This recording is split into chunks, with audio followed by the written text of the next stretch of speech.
Recently, heavy rains have caused severe disasters in southwest China. After Guizhou province, Sichuan province became the next area severely affected by rain. Its capital city, Chengdu, became a major disaster zone. In just half an hour, the entire city was flooded. On the afternoon of July 3, 2025, around 4 p.m., Chengdu was hit by an intense downpour. The sky turned dark, thunder and lightning struck, and it felt like the end of the world. The subway stations flooded, and passengers had no choice but to wade through the water to get inside. The scene was chaotic, with occasional screams heard. It's so much rain. I don't think Chengdu has had this much rain in a long time. I have no idea how I'm going to get home. My goodness. Driving on the overpass felt like driving a boat. Cars were moving slowly, one after another, too afraid to speed up. The streets are flooded too. People are rolling up their pants and wading through the water. Many cars are completely submerged. They thought it was just one car, but it turned out there were many. Traffic police are standing in the water directing traffic, and citizens are amazed. You basically need a boat to get through this. My house is completely flooded. It's like a river inside. A citizen who recorded a video showed that they went to the hospital for a dental appointment, but the hospital was almost flooded too. The roof of the doctor's office was leaking, and it looked like it was raining inside. The entire city was nearly submerged. Vehicles struggled to move on the streets, and some even used kayaks as transportation. On the evening of July 3rd at 7 p.m., local authorities declared a level 3 flood emergency response as the heavy rain hit the downtown area of Chengdu. The rainstorm covered the entire urban area, with the worst hit areas being those with very high population density. The sudden flood has caused many inconveniences in people's daily lives.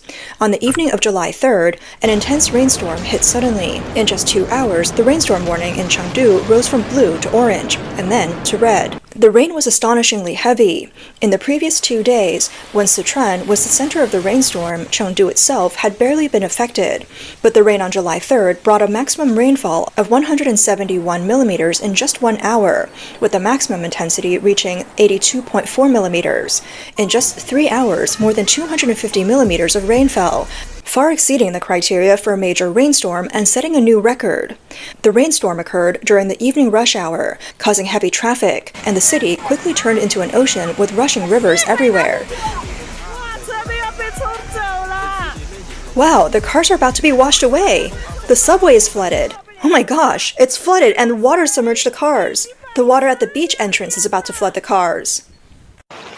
Yixing Jiayuan North Gate, East City North Road, Yixing Jiayuan Underground, an entrance. The rainwater is really heavy now. It's flooding into the shops, flooding the storefronts. A netizen filmed the flood surging at the Torrential subway entrance. Someone was trying to pull up an electric scooter that had been submerged in the water. A delivery worker, along with his bike, was almost swept away by the flood, but people helped him out. In the end, his bike had to be abandoned as it was washed away by the water. Oh no! The high-speed train station, Chengdu East, was also flooded. Water poured in, and people had to wade through to enter the station. The underground garage of the Shilin Yufu community in Chengdu was completely flooded, and car owners are likely facing massive losses.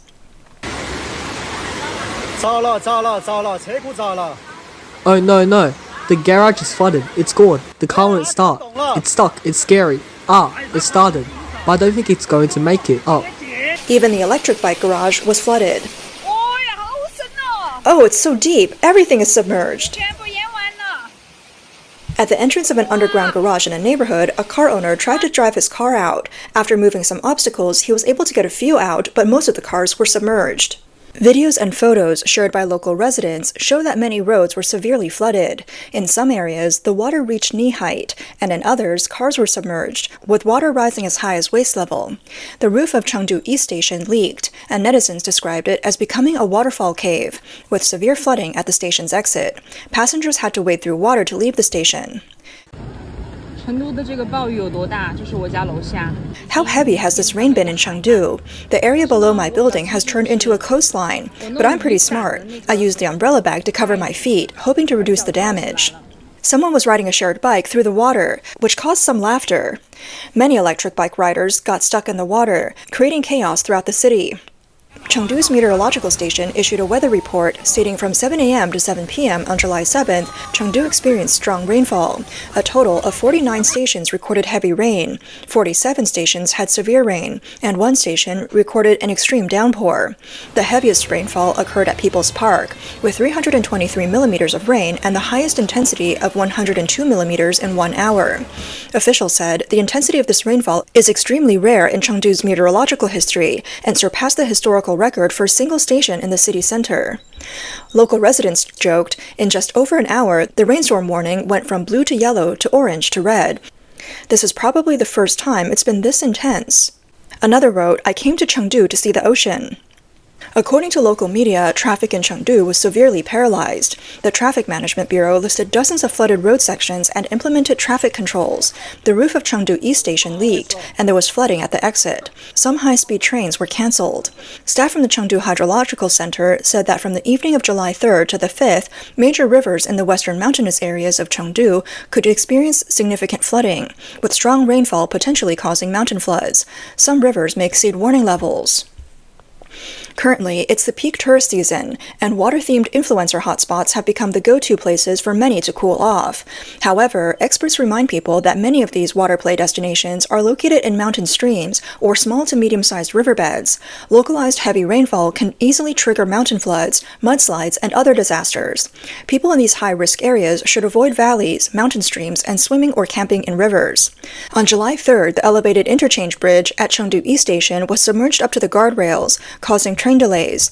The entrances and exits of the subway were flooded by more than half a meter of water, and multiple lines were temporarily shut down. Several elevated expressways in the city were submerged, causing private cars to float and get destroyed.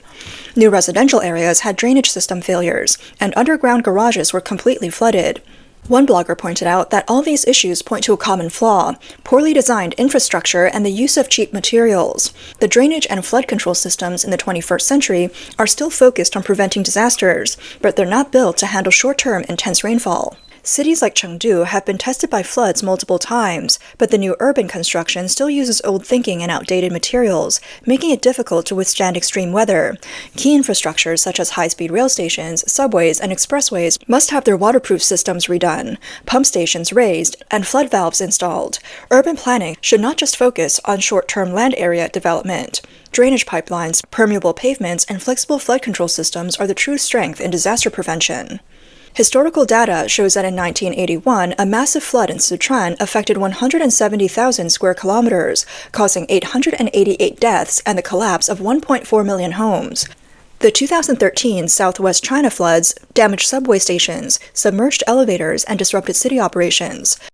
But today, elevated bridges, high-speed rail stations, and under-construction subway lines are still being flooded. The blogger believes that this flood in Chengdu isn't rare. What's rare is that despite continuous investment in modernization, we have once again been overwhelmed by the most basic force of nature. No matter how grand modern infrastructure is, it cannot withstand the reality of flooded streets. In a report uncovered by netizens, it was revealed that on September 1st, 2023, the Chengdu Supercomputing Center teamed up with Tsinghua University to create a rainstorm and urban flooding prediction system. The report claimed that when heavy rains arrive, the system gets to work, using data like rainfall amounts to calculate in advance the depth of flooding, and provides feedback to relevant departments to prepare. In an interview with state media, Chai Hua, the head of the AI technology team at Supercomputing Center, said that the system now covers over 20 large sports venues in the city center. In the future, this application will be expanded to other cities in the province and beyond.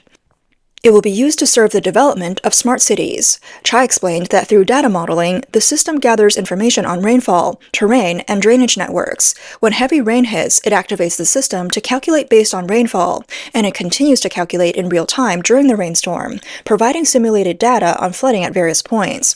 This helps relevant departments take timely countermeasures.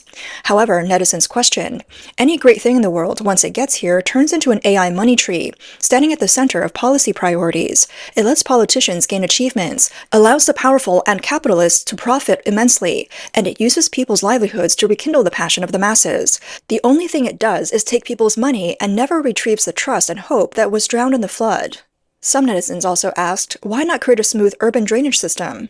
In March this year, the Communist Party's official media, People's Daily, praised Chengdu for adopting a smart drainage system. The report said that the data from the drainage network, underground tunnel facilities, and major sensing equipment were integrated into Chengdu's smart drainage and comprehensive management platform.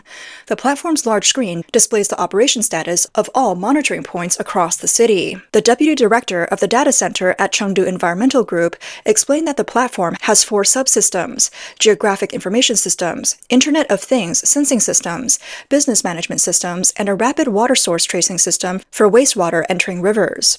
These subsystems manage more than 7,600 kilometers of drainage pipelines in the city's central districts.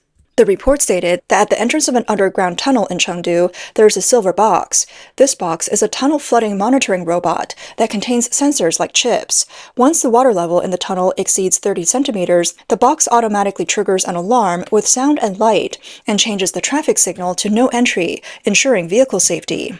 In addition to linking alarms for tunnel facilities, the tunnel flooding monitoring robot also automatically sends relevant information to the smart drainage and comprehensive management platform, so emergency teams can respond quickly. Currently, 96 underground tunnels in Chengdu's main urban area have been equipped with smart sensing devices. Additional rainwater grates have been installed in some sunken roads and low-lying areas, expanding the water intake points, strengthening the drainage system, and eliminating safety hazards. The report also mentioned that in addition to building the smart drainage platform, Chengdu is implementing a mobile pumping and drainage capability improvement project. By the end of 2024, the emergency pumping capacity will increase to 500,000 cubic meters per hour, significantly enhancing the city's ability to cope with extreme conditions. Chinese issues expert Yue Shan believes that the flooding across Chengdu disproves the report from official media. Moreover, it proves that the so-called Sponge City initiative promoted by the Chinese Communist Party is a failure. A sponge city is a new urban model designed to prevent flooding and waterlogging while also offering ecological and environmental benefits. It likens the city to a sponge that can absorb, store, drain, and purify rainwater, and then squeeze out the collected rainwater for use during dry periods. According to the Sichuan Daily, from April 27th to 28th, 2007, a site conference for the pilot projects of underground comprehensive pipelines was held in Chengdu and Suining. At that time, Sichuan had already built 38.8 kilometers of underground comprehensive pipelines and 95 square kilometers of sponge city areas. Over 10 cities and counties participated in the pilot, including Suining and Chengdu, which were selected as the first batch of national sponge city and underground pipeline pilot cities in 2015 and 2016. In April this year, Sichuan's official media reported that the Chengdu Municipal Finance Bureau is supporting the advancement of sponge city construction. Both city and district governments allocated about 1 billion yuan each year to support wastewater treatment, covering 7,000 kilometers of municipal drainage network. In cooperation with the Municipal Water Bureau, they support the procurement of advanced technological equipment. The project funding has exceeded 23 billion yuan. However, despite the government's massive investment in sponge cities, previous projects in various locations have failed. For example, on July 20th, 2021, Guizhou, Henan was severely hit by a devastating rainstorm. Chengdu was one of the cities that claimed to have invested over 50 billion yuan in building its sponge city.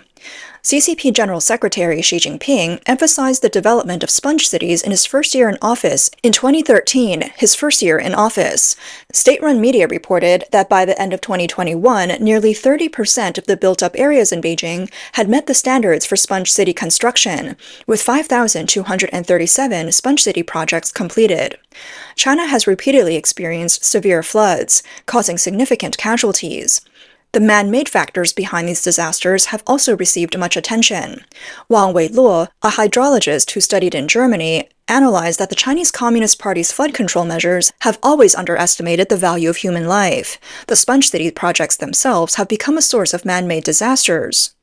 Wang Weiluo explained that under the Chinese Communist Party's rule, water disasters often come in 2 forms. One is flood, usually caused by upstream water releases, and the other is urban waterlogging, which results from inadequate city drainage systems.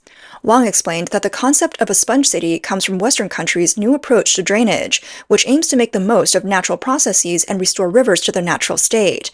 In the West, the key point is voluntary action, transforming paved areas like parking lots into permeable surfaces by using grass and stone intervals, which is a simple and inexpensive process. However, when this concept was implemented in China, it took a different turn. He said, for China's heavy rains, you need to retain 70% of the water locally, but it's technically impossible impossible and too costly. You have to do what cities like London, Tokyo, Chicago, Munich, and Cologne do. Channel the water underground, let it stay there, and then treat it. The storage capacity needs to be that large. Technically, it's possible, but financially, it's unreasonable. You can't afford that much. The flood you see now, if you try to keep 70% of the water locally, it'll just flood your entire home.